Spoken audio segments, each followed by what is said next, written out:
नमस्कार दोस्तों, एक बहुत प्यारा नाच गीत प्रस्तुत कर रही हूँ। गीत पूरा सुनिएगा और कमेंट करके बताइएगा कि गीत कैसा लगा। अगर मेरा गीत अच्छा लगे तो मेरे गीत को लाइक कीजिएगा, शेयर कीजिएगा और मेरे चैनल को सब्सक्राइब जरूर कीजिएगा। तो आइए सुनते हैं इस गीत को। आग लगे जरा कचहरिया नौकरिया से नायल बालम। आग लगे जरा कचहरिया नौकरिया से नायल बालम।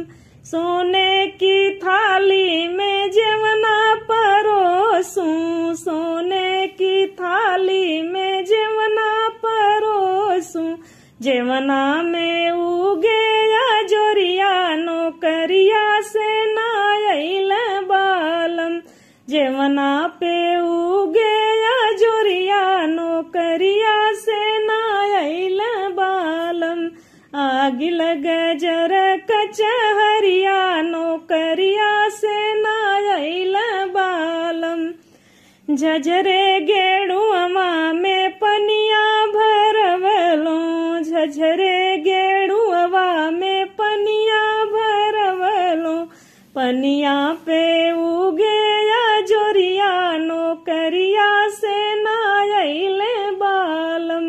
गेड़ुआ पे उगे जोरिया नौकरिया से नायल बालम। आग लगे जरा कचहरिया नौकरिया से नायल बालम। लौंग इलायची का बीड़ा लगायो, लौंग इलायची का बीड़ा लगायो। बीड़वा पे उगे जोरिया नौकरिया से नायल बालम। बीड़ा पे उगे जोरिया नौकरिया से नायल बालम।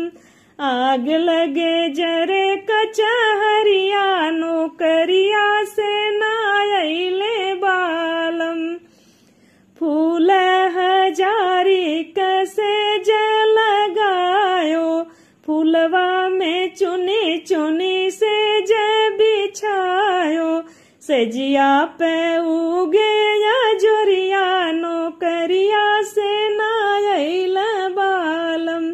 सेजिया पे उगे जोरिया नौकरिया से नायल बालम। आग लगे जरे कचहरिया